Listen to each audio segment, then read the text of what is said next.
Hello, everybody. This is Joe Lynch, and today's webinar is Sales Success in 2019, Crushing Your Sales Goals. So before we get started, can you guys all hear me? You should have the ability to go over there and give a thumbs up if you can. Please do that for me. I'm seeing some thumbs up. Good. Good. I see my buddy Brian Brandt is here. Maybe we'll get a chance to talk with him a little bit here as we go. Good. Okay.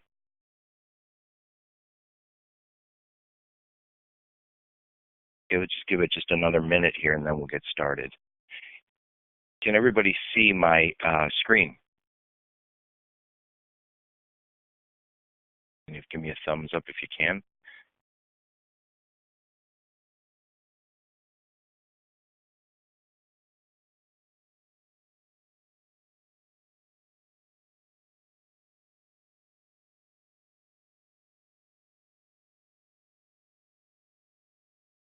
Okay, hang on just a second.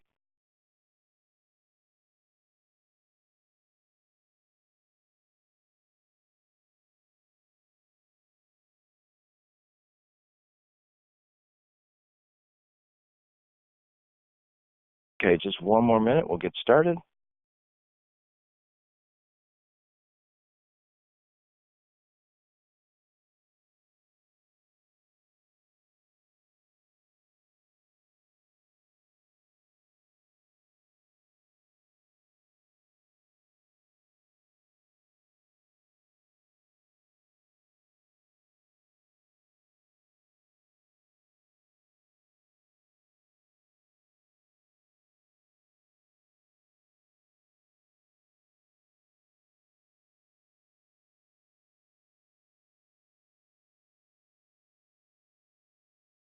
Okay,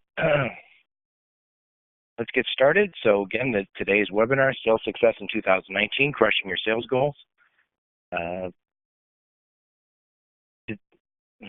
see how I advance this thing. So normally I do this webinar with my partner in crime, Ann Holm. Ann is an executive coach and works with a lot of my clients. We come together as I'm more of a trainer and she's a coach. I come from a logistics background, and transportation is my business.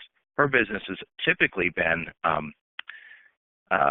she was a speech pathologist, worked with people who had brain damage for many years, and then just made the switch to executive coaching, became my coach many years ago.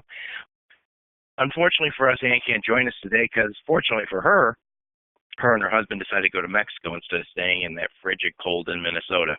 So good for Ann. So it's just me today. So here's our agenda. I want to talk a little bit about the competitive market that we're all working in.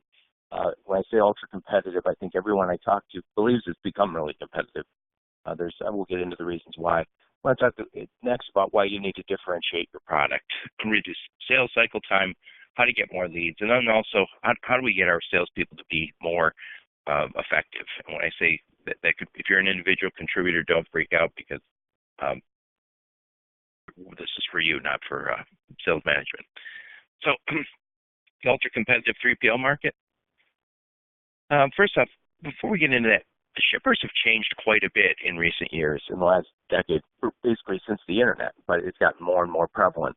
They're very much in charge of the buying process. You know, we as salespeople don't get to decide how our buyers are going to behave. They get to decide. And more they're using the internet to become very well-informed, very selective. They can find tons of resources, and they're doing that. And as a result, when they want to buy, they don't want to hear anything salesy. They don't want to hear any promotional talk. They might know quite a bit by the time they get to talking to a salesperson like all of us. So very much large in charge of the process. But on top of that, they're distracted. We're all distracted. You know, even if you get into somebody's on their calendar, oftentimes they're fiddling with their phone. So we have a very different animal to sell to than we used to, and we have to take that into account. Supply chains are much more sophisticated than they were even 20 years ago. When we're now working with companies in the e-commerce business, so much of the product comes from China. lots coming over the border from Mexico, Canada. Um, we have the home delivery and what I'll call the Amazon effect, where virtually everybody I talk to who's a shipper says something along the lines of, I can get toothpaste delivered to my porch in 2 days. Why can't I have blank? Usually it's an outrageous statement at that point. So that's putting a lot, these more sophisticated supply chains, putting a lot more difficulty in the way of our customers, the shippers, the supply chain managers. So they're asking us as the 3PL folks, transportation logistics people, to step up. The technology growth and integration in our business has been just incredible, but it has to go even faster than it once was to keep pace with what our customers are asking for. Competition is global, not local. This is kind of I know, of course, but think about it. A generation ago, 20 years ago, if I was selling to somebody, if I was selling truckload services or freight broker services, LTL, whatever it was, they were in the next town over.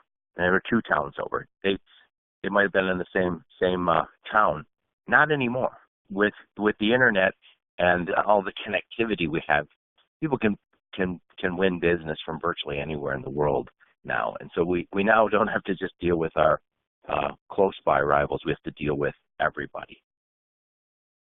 Lastly, in this section, what's made our industry really difficult is we've had a lot of money come into it in recent years. So there's a lot of venture capitalists who have funded new businesses. So that's the Convoys, the Ubers, and there's a lot of those. And a lot of them have some very compelling messaging. And so if you're a traditional 3PL, you have to keep pace. In addition, there's new technologies out there like blockchain and AI and of course TMS and WMS. Those things were always something we needed, but now they've become kind of almost passé. Like, of course you have those. That is the minimum to stay in business. So the new technologies, the new investors. I should also say I spent some time this summer with some of the larger 3PLs, largest 3PLs, and they have incredible capabilities. The money they're spending on technology and on training and on developing specialized niches is crazy and good for customers. But for those of us who are not working at those companies, we have to step it up. So, differentiating your product. So when you think about your product, we oftentimes think, well, I sell LTL services, or I sell brokerage services or freight forwarding services. What can I change? How can I make truckload services different? I might be brokering the same truck and the same driver as my competition. Well, the way we can do it is through messaging, through sharing different information, from sharing content. I got my buddy here, Brian Brandt. Maybe we'll get a chance to talk to him later on in the webinar. But Brian's an excellent writer, and he knows his industry, which is helping people get new jobs. I probably understated that, but he's a fantastic writer. He's differentiated himself by being a great writer, by sharing his expertise with the market. I've tried to do that myself. It's not always easy, and I will always hear people say, I can't write. I don't want to write. I get that. Do a video. Do a webinar. This webinar, I'm recording this. I'll slap this up on YouTube. I could get somebody 6 months from now saying, Joe, this is fantastic. Could you train my team? And that's the kind of thing that I'm talking about with content. Also, specialization.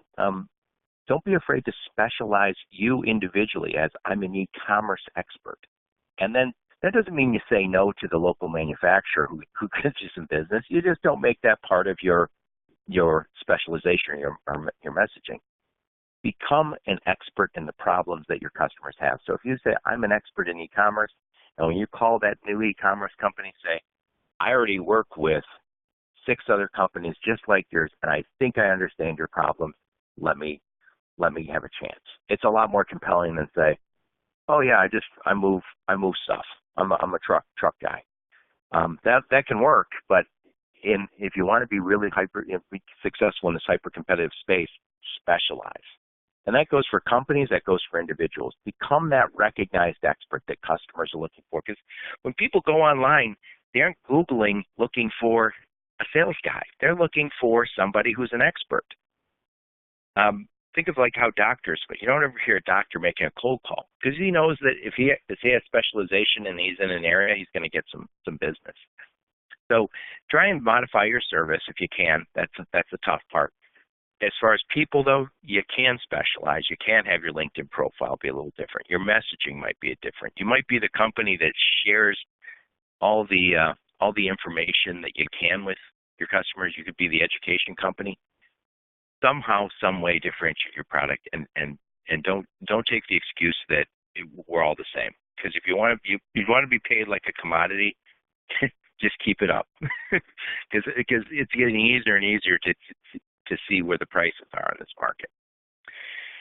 So that's all I want to say about differentiating your product, but that's where it all starts. So next, I don't want to dwell on this one. It's a big thing, but it's a relatively easy to understand. Reduce sales cycle time. So we all want to take time out of the sales cycle. So if it takes me from the time I get a lead until the time I actually close it or they walk away, that takes 3 weeks. And the next guy in the next cubicle or the next company is doing it in 2 weeks, he's going to make a lot more money. She's going to make a lot more money. So how do we do that? One easy way is to always have the ball be in your customer's court. Is that they say, "Hey, Brian, can I have some references?" You don't say, "Yeah, great, I'll get some. I'll have them in a week or 2 weeks." No, you say, "I already have that," and maybe if you're new, you don't. But send those references right now.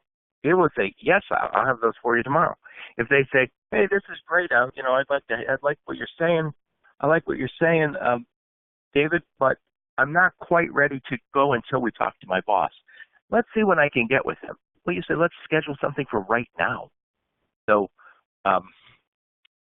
don't let the weeks go by. And again, we all do it. And we all do it. It's very easy for it to happen. There's a lot of good reasons for it.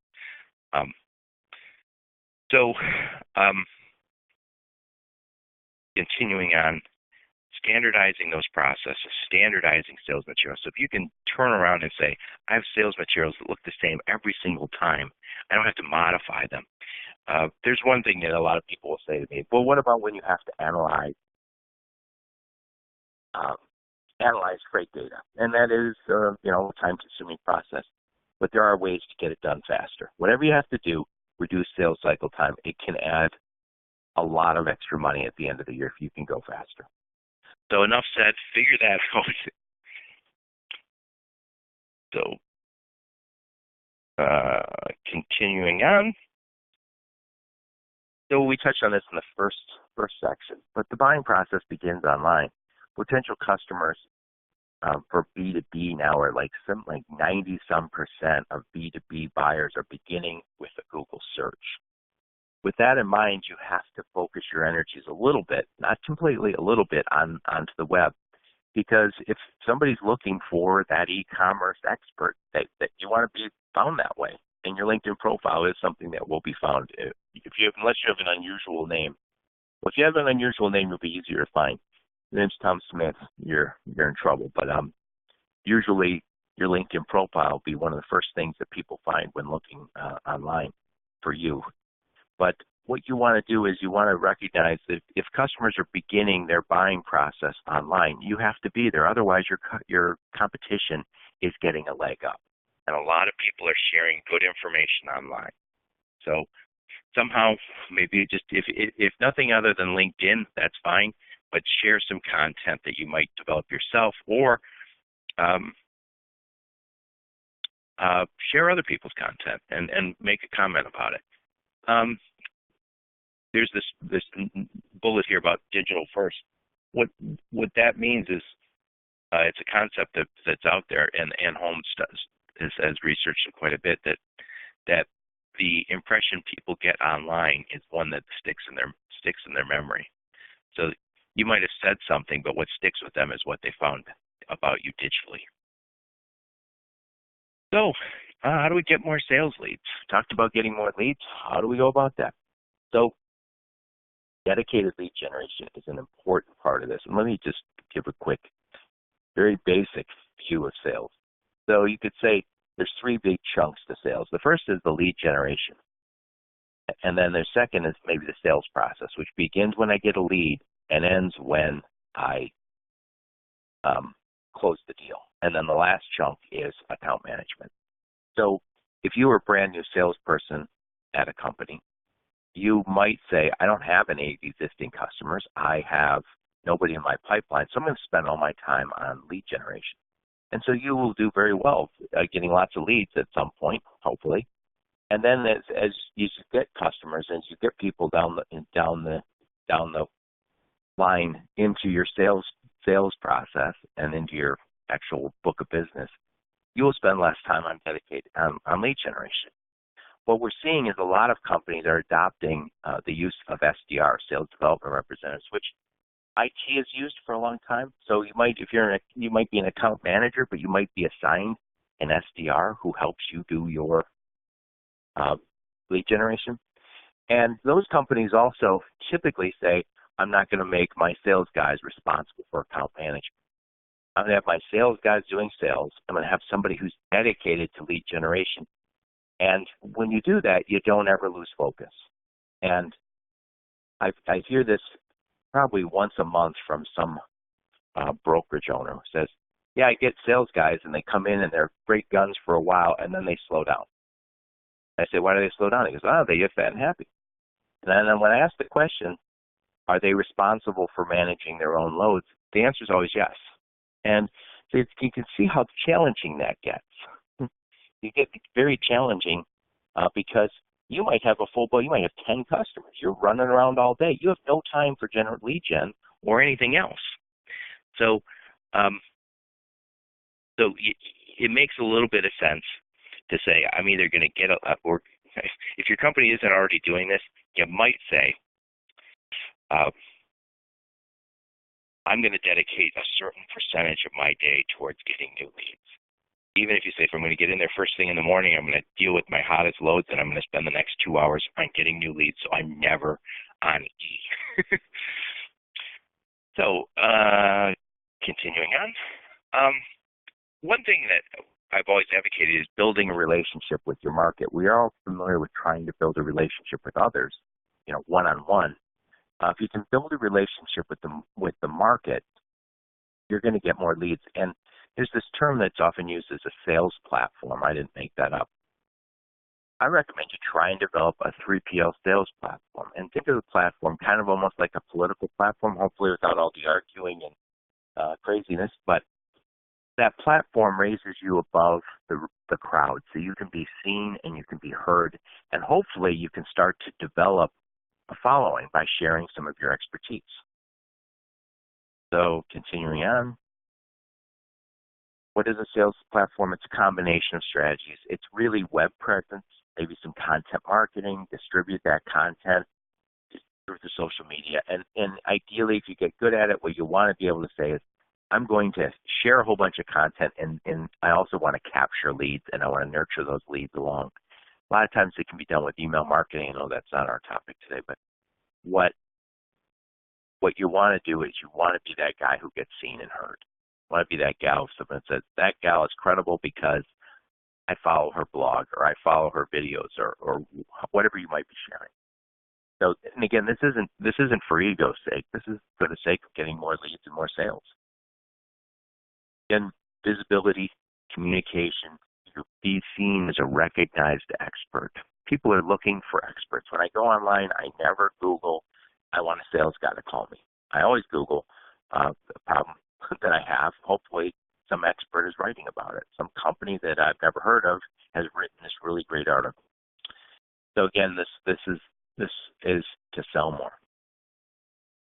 A little definition here. What is content marketing? It's sharing your expertise with a clearly defined audience. And the reason we're doing that is we want to attract and retain some business.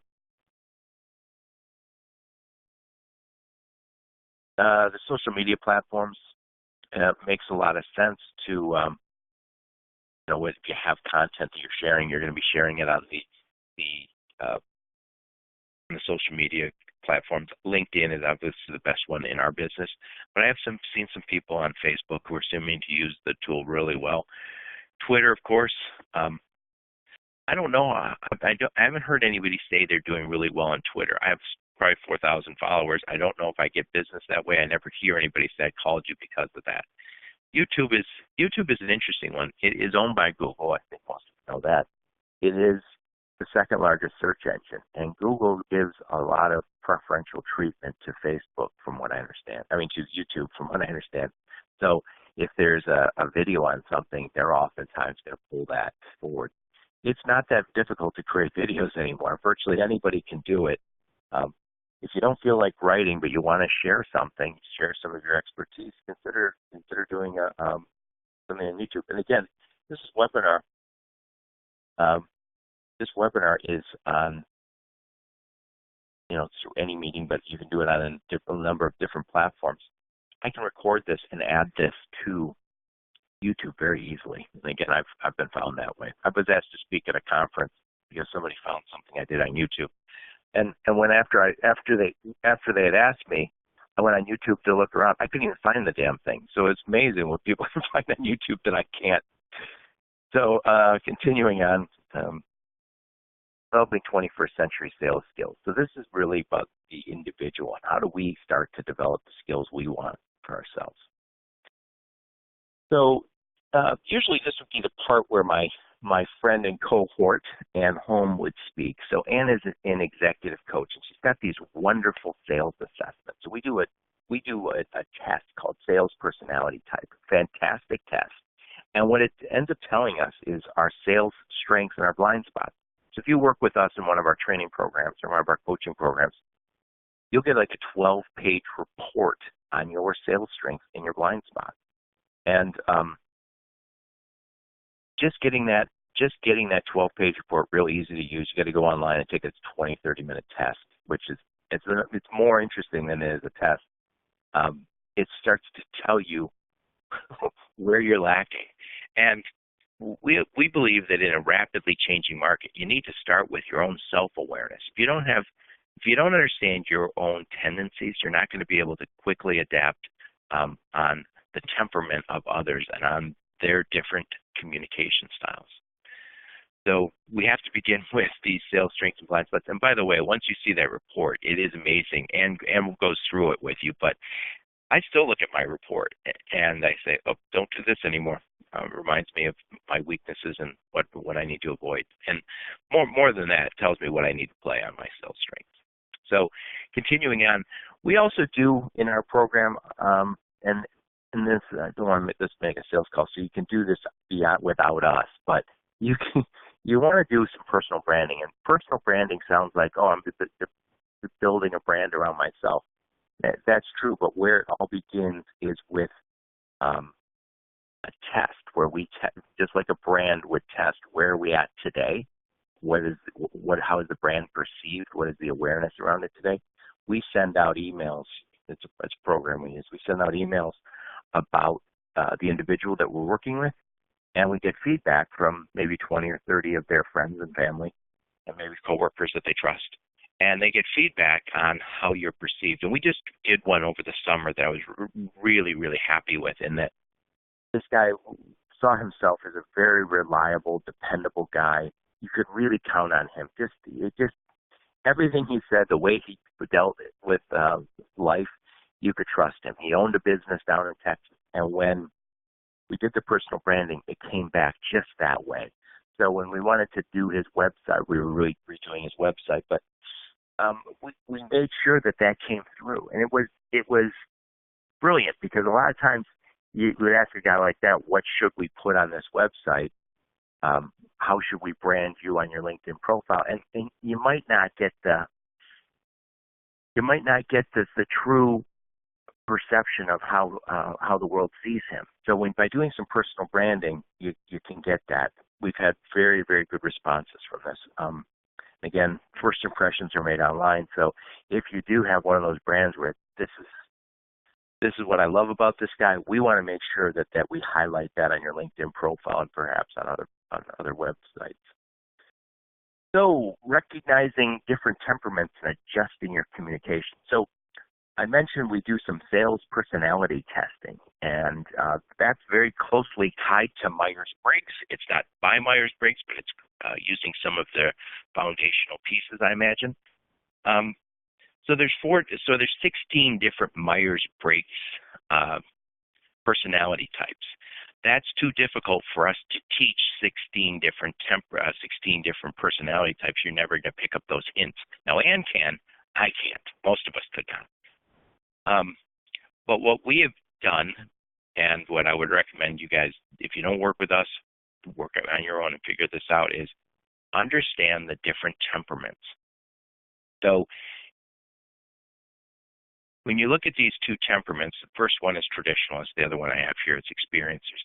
So imagine that the traditionalist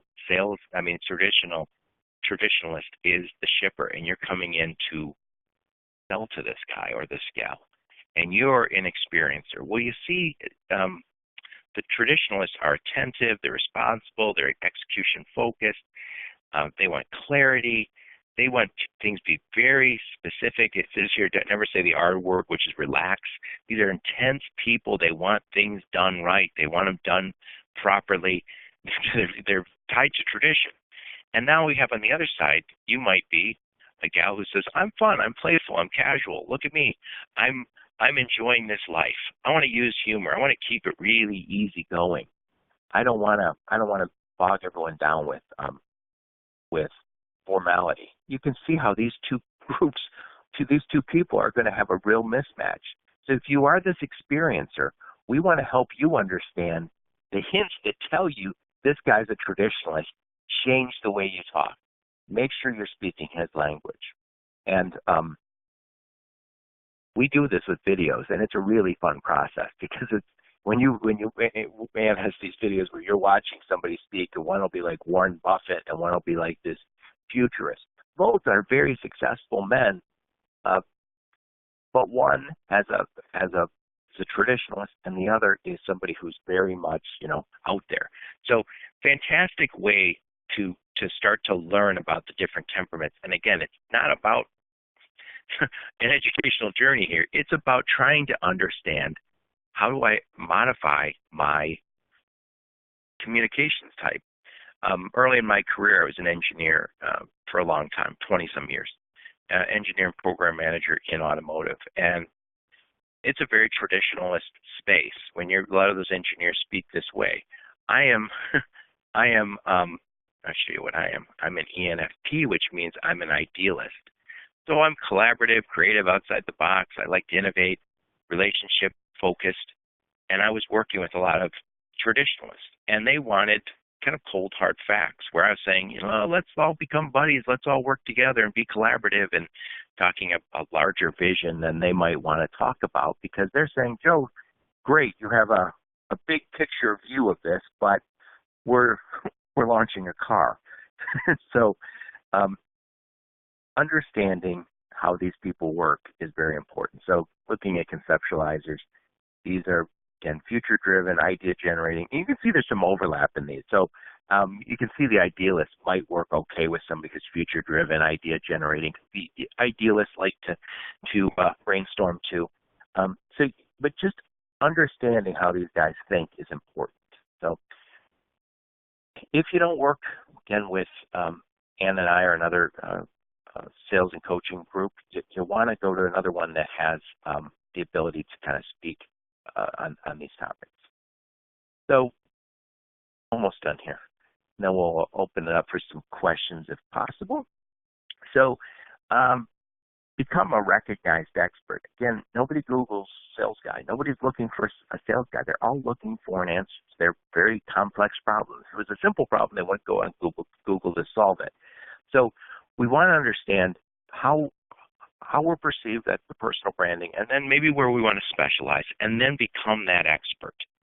And if you don't become that expert, you're going to have to just kind of stay in the middle and be kind of what I'll call a commodity seller. And that's not to say you can't be successful, but if what works offline, which is I'm going to make 110 phone calls a day, I'm going to build those individual relationships. It's a little different about than what works online. So keep making those 110 phone calls, but also when you get a minute, start to develop the stuff online that separates you, that makes you stand out as a recognized expert in the space. So, with that, I think I'm gonna wrap it up here. And let me see. So, if you have any questions, you can send me an email. But there's my phone number also. Any questions, comments? No, Brian, I think I saw some of your questions. I'm sorry I didn't answer those because I was busy.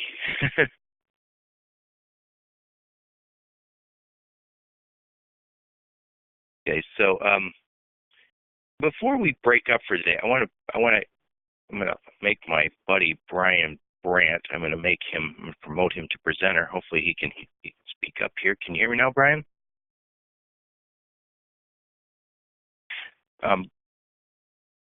Brian is a guy I've worked with a lot in the past, and well, not that I don't work with him anymore, but he's helped me with my resume over time. He's helped others.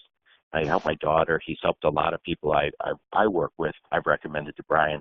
Brian is a sales expert who happens to specialize in helping people get new jobs. Brian, are you there? I'm here. Can you hear me, Joe? Yes, I can. Is anyone? Oh, I have some. I have some. Just a second. Sure. Go ahead, Brian. Please introduce yourself. Okay, well, my name is Brian Brandt, and for those of you who do not know, I am a sales resume writer and a logistics resume writer, among other things. I'm a former salesperson myself, and in my earliest career, I was a jobber coordinator in the logistics trade within jewelry manufacturing here in the famed Providence, jewelry capital of the world, Rhode Island. I am passionate about logistics and sales careers and where they intersect. And a lot of what Joe said today about getting out there and making more sales will actually benefit you both in your career and as a seller. And if I am able to go ahead, I would like to do that with Joe's permission and share some of those great connections. Yep. Okay, good. Yep. So, and let me just also, Brian, if I can interrupt for just a second. Matt had, and this is the last thing I want to answer here, and then we'll turn over to Brian. So Matt had asked, how often should you post? Brian, why don't you go ahead and answer that, because you post as much as anybody. Well, how often you post, that's really great, because that was the first thing I was going to jump in on when you mentioned Twitter and YouTube and not worrying about how much play something gets or the numbers. Because as a salesperson and as a career seeker, you're an account executive of your own brand in both instances, and you will be pointing and sharing that content out to relevant audiences. How often you should post is a very interesting question. What you want to do is you want to focus on quality and content over frequency. That automatically is going to whittle you down to about one good column a week or every other week if you write. On Twitter, you should look at where you find your key customers and buyers are active, the ones that you're targeting and currently working with, and throw a few balls out during that time and tag them. That will get you attention from other buyers who are in their sphere. So there's no magical question for how often, except to say not too often. So if you post more than any one type of content per day and any one type of content more than 2 times a week, you're probably not as quality focused, and you might even look annoying to some people. Yeah, and what I would focus on is interacting on Twitter by sharing something with a brilliant one-sentence, captivating and compelling reason to look at your tweet that will be seen at times that you see your target audience and current customers interacting. Tag them and their followers will see you. And also, Matt, YouTube videos can get 1 view, but it doesn't matter because you're going to be sending the link on something you're an expert at to your customer. And I have another great nugget on content I'd like to share if I may. Please do. Okay, there's 2 things you want to make sure your content does if you want it to get good play and be perceived as quality content by the outside world. 1, you don't want to say anything salesy, and you don't want to talk about yourself. What you want to do is you want to educate your customer about something they don't know. So you want to surprise them. Number two, what they don't know about themselves should be tied to a compelling reason to act. In other words, hey, here's what you don't know about your business and what it's facing your particular business in this particular logistics landscape and in the landscape of markets and your customer, whatever might be relevant in this particular communication. And then here is how I can help you meet that. And the other great thing to do is to always have a piece of content, maybe an article or a YouTube video that is prescient. So something that predated an event that you predicted, or something that tells a story of a customer success that you created by being ahead of the curve, an expert in a particular way. That will help establish your credibility to handle unknowns in the future, which are the center of all buyers' anxieties. I have something else to share, if I may. Yeah, Brian, I'd like to add one little thing to what you said. Is I saw Seth Godin, who I think has the largest blog in the U.S., maybe the world. He's a marketing guy. And one of the things he says is he always tries to share something, just like Brian said, share something that they didn't know.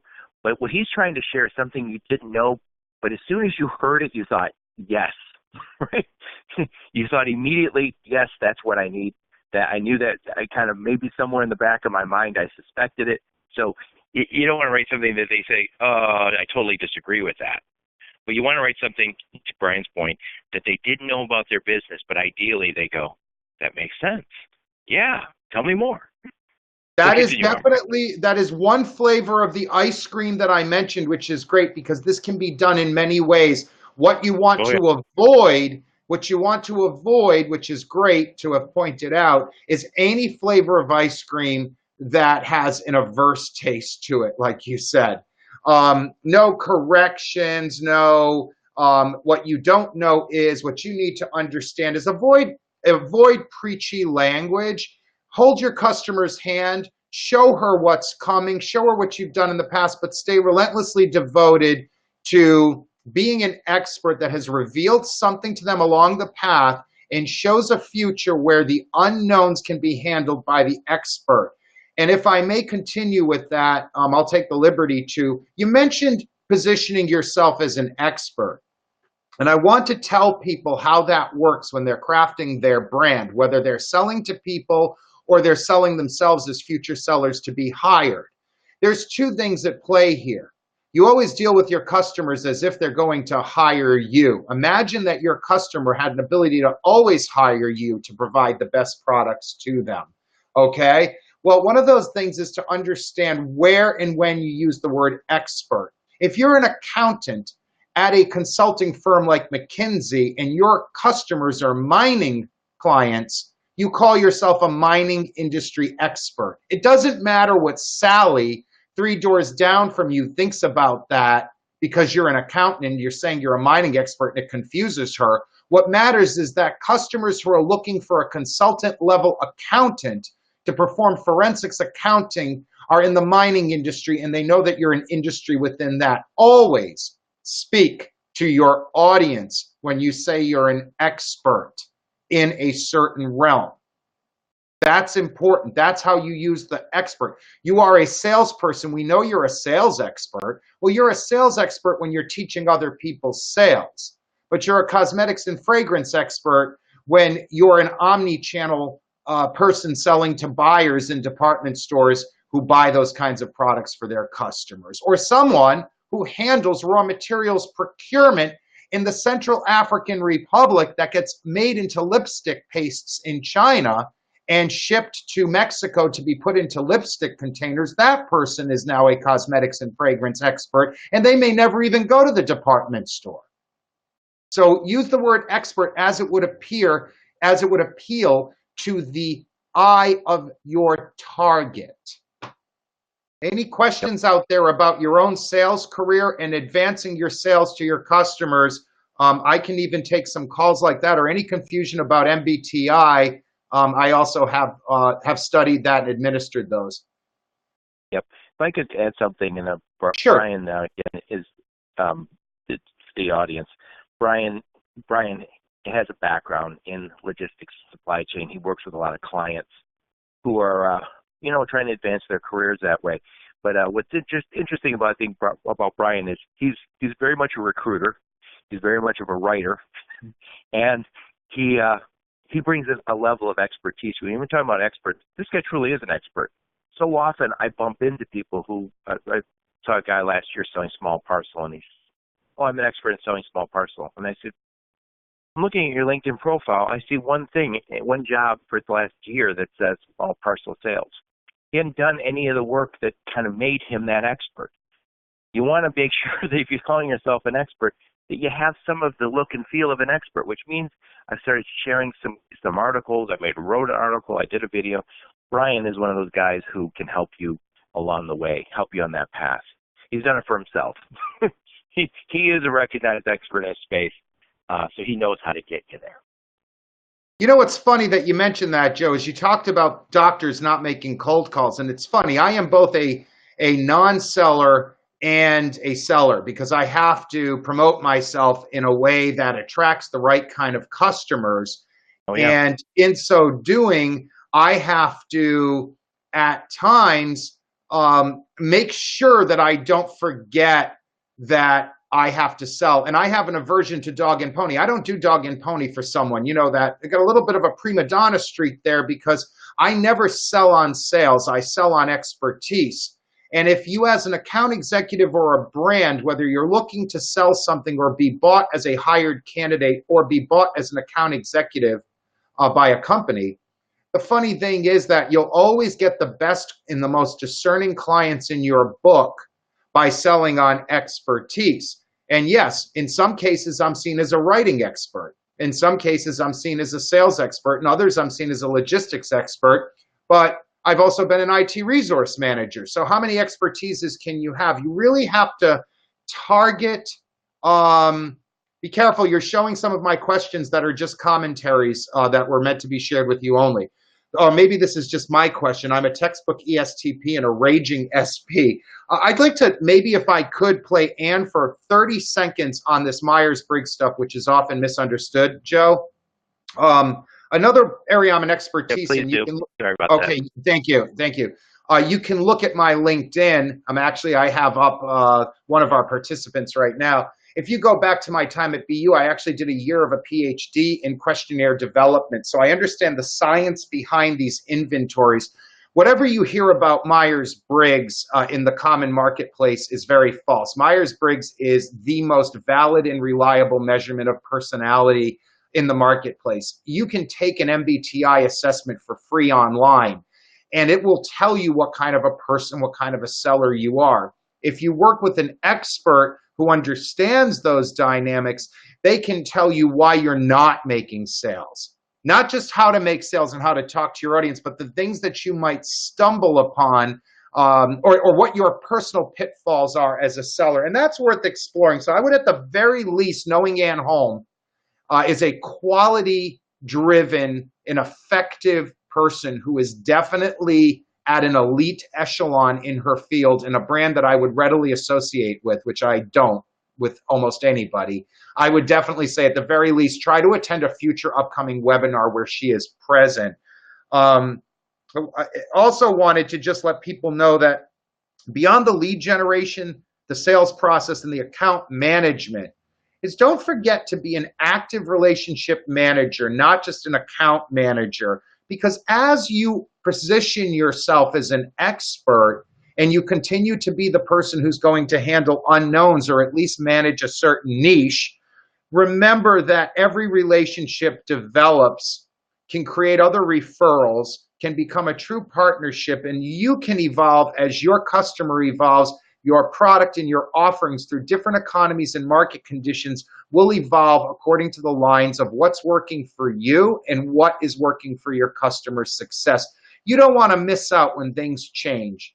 And you certainly want to make sure that you also understand that sometimes you have to tell a customer, we're heading in this direction. I appreciate your business. Let me help you find someone else who can handle your needs better as we niche out in this way or generalize in another. Take care of your customers and your customers will take care of you.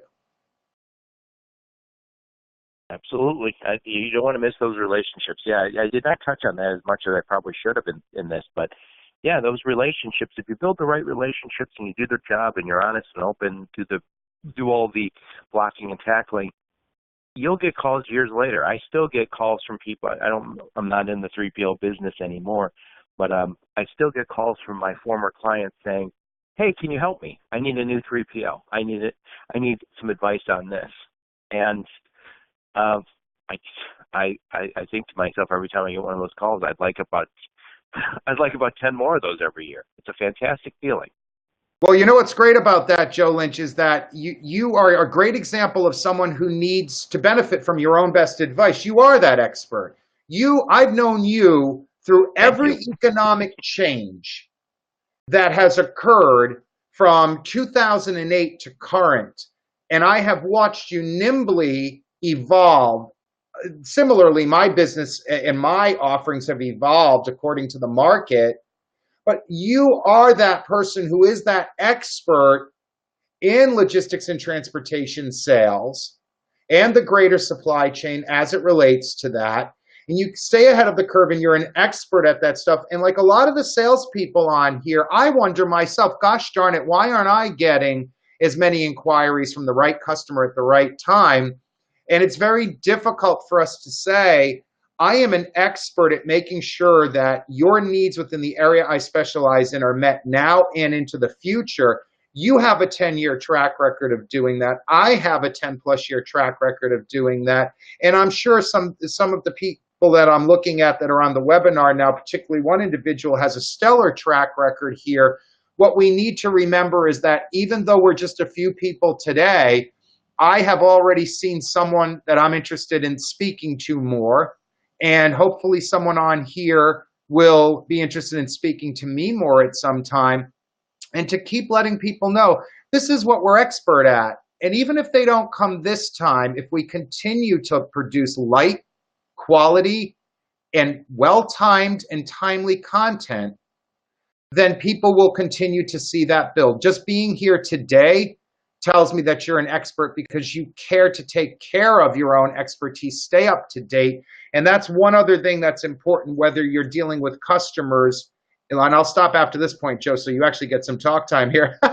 If you are selling yourself as a candidate, or you're selling your product, or you're selling yourself as an expert account executive, you have to make sure that you are always putting forth expertise, and you are an expert in what you do, and that transcends the individual aims that you might have on a given day. So if you're trying to figure out what you're expert at, it's the same reasons that you would be pounding on a door saying that you should be hired. Those are the same reasons that your customers should be buying from you, because you're expert in that area. So if you're not aligned in those ways, maybe that's why you're not getting sales, because you need to be in another part of logistics, another type of sales, and serving a different part of clients. You may not be a bad salesperson or not the very best. It may just be that you need to realign your game to what fits you better. And that way there, you will create content for, point out content to, deal with and create customer success stories that keep you aligned with your customer base and allow you to, over time, evolve with each other, so you're not having to create so much as in share so much. And that's important. I can create content and share it. But if I'm creating wins and successes and helping people meet goals and meeting my own, I can just share that, and that becomes my content. And that is the best way to validate oneself as an expert. Well, Brian, thank you so much. I really do appreciate you sharing. I mean, it's a nice compliment to what we talked about. And again, I know you walk the walk on this stuff. And that's not easy. So, any more questions from the audience here? And again, if you should want to contact me or Brian, you can send me an email. I always forward off to Brian when you're looking to make a move, or even looking for career advice. Brian's always a good guy to reach out to. Any closing comments, Brian? From my end, you Yep. want me to speak more? I'm afraid of speaking too much. Yes, one thing that I would suggest, and I'm having this problem right now, I'm not sure, is you never want to restrict the way that people can contact you on LinkedIn. There's a particular participant who I certainly don't intend to sell to or do anything with, except thank for participating today. Thank for a great question. And I noticed that the only way to get in touch with this person is by knowing this person's email. So one of the funniest things, and I never even was going to think of this for today, is one of the best ways to create expertise for yourself and create access for yourself to opportunity is to always allow yourself to receive a connection request from anybody, and you can always say no or ignore it, and never require your email to be known before getting a contact. I know if I'm looking for 3 people on a panel and they get to share, not create, but share something great, I might bypass the people that I can't break through a wall. So I don't put my phone number on LinkedIn, and I never would. And many resume writers do because they're very desperate. And that's okay. I don't want those inquiries. Just like when I was a recruiter, I ignored voicemail. There's a reason for that. But make yourself more accessible, because I know the top 2 columnists at Inc. I know the #1 organizational psychologists, and I know that they take all inquiries and they learn how to field those. You don't have to respond. So my final comment would be, opening the gates doesn't mean that you have to answer the door. And last but not least, your best advice is you don't have to respond to anything in life, in sales, from anywhere. So as long as you follow that rule to be discerning, you will create the right community around yourself. So when you do share or create, you will have the right targets around you in your sphere of influence. That's pretty much all I have to say today, but I don't know. I think we should do a follow-up and have a couple of the people who are on here definitely invite a few people along to learn more about all of these topics. Well, no doubt we'll be doing some more in the future. I think this is the last. I just did 4 over the last 2 weeks, so I'm We'll done. give you a break for a while, Joe. We'll let you take a little voice rest. Yep. Well, thank you all so much. And again, Brian, I can't thank you enough for sharing your expertise. It's always a pleasure. So Right. with Thank you that, so much. I'm going to close this. Again, if you guys have any questions about what you heard, there's my email address. I can always forward stuff on to Brian. He's easy to reach. You should connect with him on LinkedIn. He shares great content. All right, everybody, stay warm out there. If you're in the Midwest or the Northeast, and for the rest of you, don't rub it in.